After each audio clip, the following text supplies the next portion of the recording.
I wonder whether for some of you it might be catching up on Married at First Sight. This particular episode has been called out by the Social Services Minister, Tanya Plibersek. You heard her a little earlier. She says it platforms misogyny and it's all about coercive control, which the government and others have been working hard to get rid of. So do you think it is time that we had tighter controls on this sort of reality TV? And do you watch Married at First Sight? Give me a call. 1300 222 774 is the number. If you've caught up with the post from Tanya Plibersek, it actually goes further than just the little bit that we played, because she does talk about the work that she's doing on this. Tori Cook is a senior social work practitioner and director with Pandora Projects, a domestic violence consultancy group. She's got a specialist interest in family violence and coercive control. Tori Cook, hello.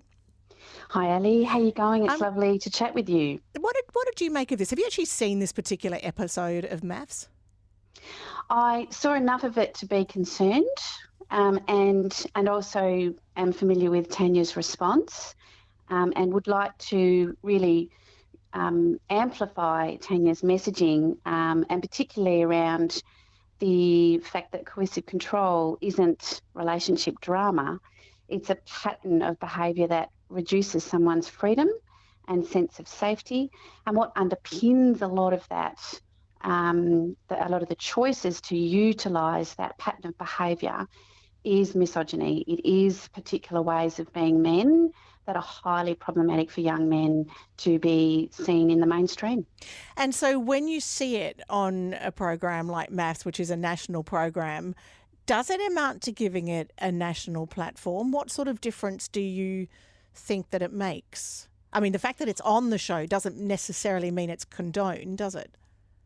Absolutely. Look, I guess my way of looking at this would be, I can see the value in these attitudes being discussed at a public level, I think, and not only the attitudes, but also the resistance to those attitudes being discussed, because that's also on the show. And I think that that's also incredibly important. My concern would be that the impact on young men learning respectful dating at a fairly early age, who are already being influenced by the manosphere and by particular ideas in peer groups that are driven by some concerning, pornography and other kinds of challenges or challenging attitudes and ideas about men and about dating and about women and young women. So I guess where is the line then? Because as you say, you know, having it discussed is a positive thing. But then you've got, and also on MAFS, you've got other cast members or other contestants, whatever you want to call them, pushing back on it. So where is the line between having it as an issue that is discussed and platforming it, if you like? Oh, it's so tricky, isn't it? I think the one thing I would say is, that, and I would be the last person to be diagnosing someone on TV, but I think that we need to name the behaviour and the messaging, the dehumanising language, the entitlement, the obedience framing are red flags for coercive controlling beliefs. I would say that they, would benefit from a subject matter expert being on their team to provide information about what are healthy relationships, and to really, unpack or use the platform as an opportunity to unpack what is healthy relationships and what is conflict in a healthy relationship, because they're two different things. Coercive, in terms of that notion of isn't this just TV, for adults it can be entertainment, for young people it can be instruction, and especially when it's shared and repeated.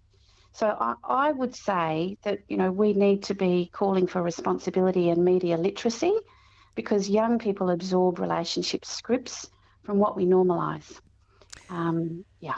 You're listening to Tori Cook. We're talking about Married at First Sight. We're talking about a particular part of a recent program which went to what the Federal Minister Tanya Plibersek called coercive control, and she's accused the program of platforming coercive control, a sort of misogyny that, as Tanya Plibersek points out, the government and many others have been trying to highlight and to combat.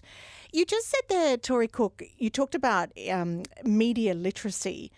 And I wonder, I mean, is it down to media literacy or is it about regulation? I mean, what are the rules around this stuff going to air? And while you don't, no one wants to live in a nanny state, and I do note that Tanya Plibersek didn't talk about the need for tighter regulation. She talked about the need for the producers of the program to really, have a look at what they're putting on the air. Does it boil down to greater regulation or does it boil down to self-regulation, if you like? Look, I would probably say that media literacy starts with, some of the amazing work that Our Watch has done in relation to media representation around coercive control and family violence. I think at the moment that self-regulation for some media outlets is effective and for some it isn't. So I guess the decisions around what to do next. I would also add that, for a show like this that has a very strong focus on relationships, that they actually need to have a family violence subject matter expert on their team to provide guidance and advice that goes beyond self-regulation and moves towards how are we holding ourselves accountable in relation to the exposure of these attitudes and actions towards the women in the relationships that are represented on the show, and what are the risks in terms of their mental health, and what are the risks in terms of what's being exposed more publicly. So I would probably stand with Tanya on, we need to be having the conversation and we need to be drawing on the expertise in the field, because we know a lot. I mean, I ran a group working with men last night using coercive control. So we know a lot about how these attitudes work and how they play out in relationships. And, we're here to help. Tori, good to talk to you. Thanks so much for your time. Thanks so much, Ali. Take care. Senior social work practitioner there, Tori Cook.